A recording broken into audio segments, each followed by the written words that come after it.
país, a gente está começando a trabalhar com dados de segurança pública e a sua correlação com o sistema de justiça, né? Com o impacto de segurança pública e sistema de justiça. Então, os nossos dados estão começando a ser trabalhados agora. Mas a gente já consegue ver no Dossiê Mulher, que é um trabalho muito interessante do ISP, que vale a pena consultar. A página é de livre acesso e os senhores vão ver realmente que os números são muito impactantes, né?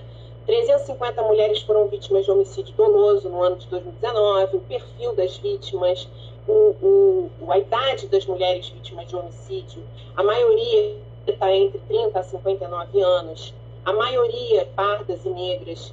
Eu estava vendo de 2020, que não é essa tela aqui, mas eu estava vendo para estudar para o trabalho aqui, e na Baixada Fluminense, a Baixada é recorde de feminicídios no ano de 2020. E com o advento da pandemia, o que a gente sabe é que essa situação só piorou, né? Não só para a violência doméstica contra as mulheres, mas também em violência doméstica, violência contra crianças, né? É o que a gente tem visto aí com o caso do menino Henri, com esse caso agora recente dessa menina em Porto Real, que foi espancada e morta. E por que isso? Porque as pessoas fechadas nas casas nós já estamos há 1 ano nessa situação, né? Muitas pessoas em home office, as crianças afastadas das escolas, e aí as pessoas ficam mais afastadas daquela rede de cuidado, né? Isso é que eu acho que é o principal efeito ruim desse enclausuramento gerado pela pandemia. Se você está afastado da sua rede de cuidados, você está afastado da escola, criança, você está afastado do seu trabalho, dos seus amigos, você está afastado da sua família, você não vê mais os seus pais com medo de passar Covid para os seus pais. E aí aquelas pessoas não estão vendo o que está acontecendo com você, né? E se você está sendo vítima de violência, você não tem para quem passar aquela situação.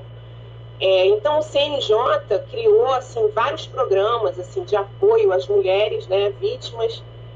O TJRJ tentou colocar em prática até através de um aplicativo para pedido de medida protetiva. Tem várias iniciativas, porque a gente vê como um risco muito aumentado para as mulheres essa situação. É claro que se você tem uma amiga que você vê sempre, e a pessoa vê que você não está bem, vê que você está sofrendo, ela acaba que te dá mais uma força para você sair daquela situação, para você procurar ajuda, e é isso que a gente não está tendo aqui. O brasileiro, né, e eu falo brasileiro, mas a minha experiência é vivendo aqui, eu não sei como é que isso vai para fora, mas a gente tem muita cultura de não se meter no que está acontecendo na casa do lado, né? E o que eu considero já, depois de quase 15 anos no Ministério Público, eu considero um erro gravíssimo.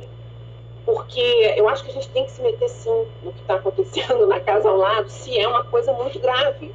Se você está escutando que tem uma pessoa sendo agredida ou uma pessoa pedindo socorro, não existe aquilo. A gente tem que acabar com essa cultura de entender que não vai se meter na briga dos outros, porque você pode evitar um mal maior.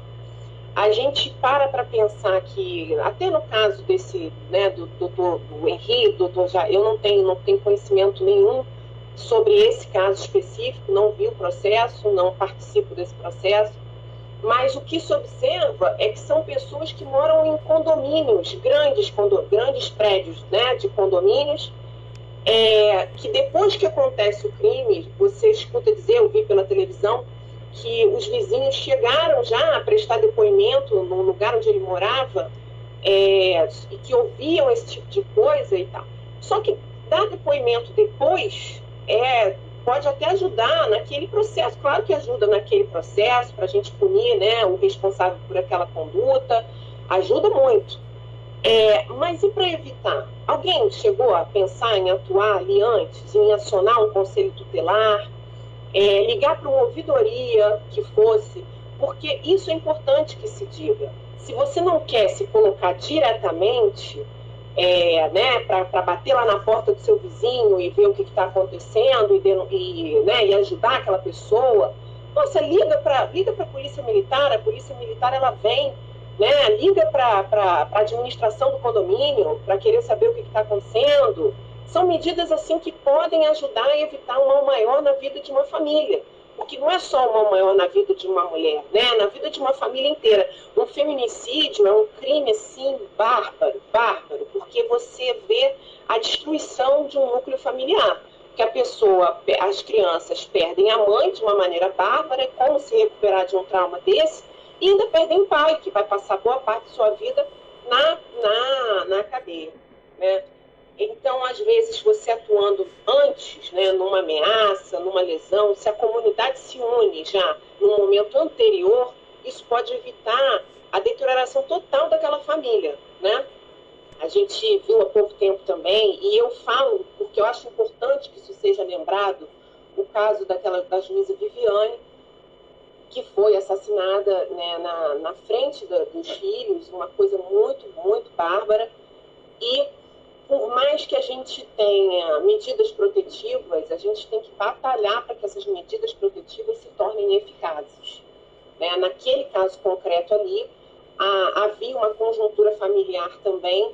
Então, outra coisa que eu acho muito importante ser falada é que quando há um conflito entre, né, pai e mãe, entre ex-companheiros, entre ex-marido e ex-mulher, quanto antes aquelas questões no cível, no direito de família, forem resolvidas, tanto melhor, né? As pessoas, às vezes, adiam essas resoluções, adiam uma ação de divórcio, de partilha de bens, de regularização de alimentos, de visitação, adiam ir na justiça, mas quando não há consenso, quando não há uma boa relação, esse é o único caminho, e que seja feito de uma forma rápida para que se evite esse tipo de encontros difíceis, esse tipo de...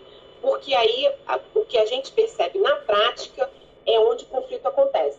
É naquela troca de guarda, é num momento de visitação, né? Então, quando essas questões são resolvidas no âmbito civil e no âmbito do direito de família, diminui a possibilidade do conflito e, às vezes, é muito mais eficiente do que uma medida protetiva de urgência.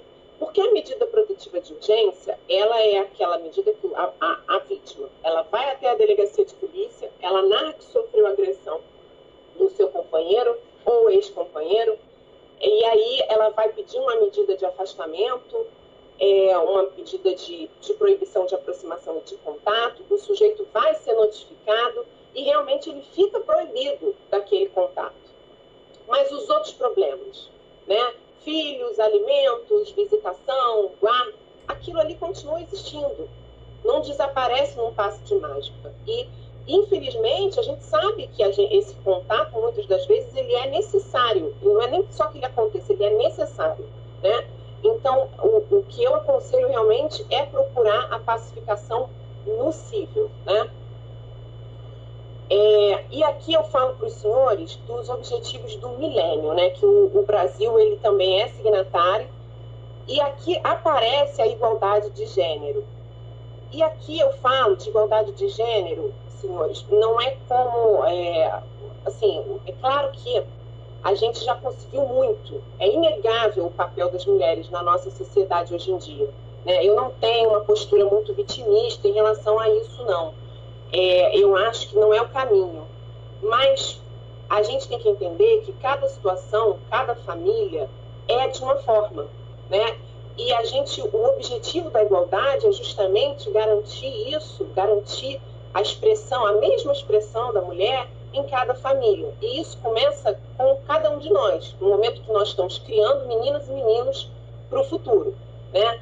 Então, empoderar todas as mulheres e meninas, acabar com todas as formas de discriminação contra as mulheres e meninas em toda parte.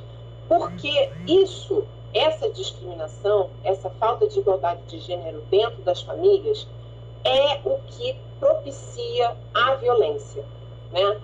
Então, é essa cultura que acaba propiciando aquela ameaça, aquela injúria, aquele xingamento, aquele tapa, né? Isso tudo começa numa criação que não alcançou esses objetivos de igualdade de gênero.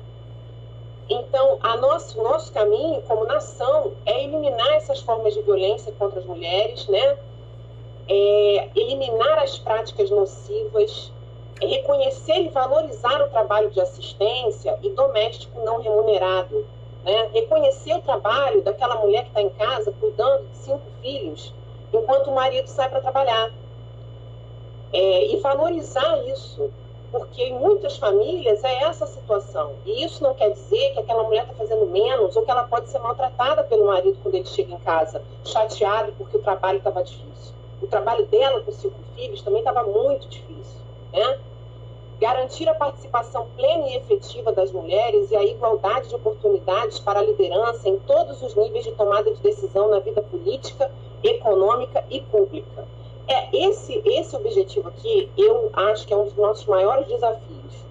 Garantir participação plena e efetiva de mulheres e igualdade de oportunidades de liderança, eu acho que é um dos maiores desafios da nossa sociedade hoje em dia, porque a mulher ainda acaba sendo, por mais que ela consiga ter um trabalho, ser atuante hoje em dia, ter uma voz ativa, ela ainda acaba acumulando uma série de funções. Ela acumula função dentro de casa, ela acumula função de gerente daquela unidade doméstica.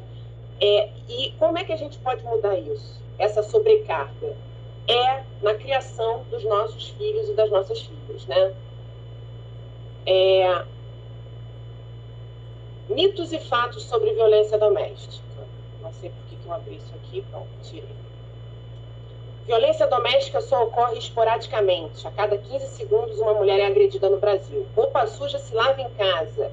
Enquanto o problema não for encarado como responsabilidade social, as mulheres continuarão a ser mortas. É isso que eu falei. É uma responsabilidade de todos nós, cuidar das mulheres da nossa comunidade. Violência doméstica só acontece em famílias de baixa renda. Não é verdade.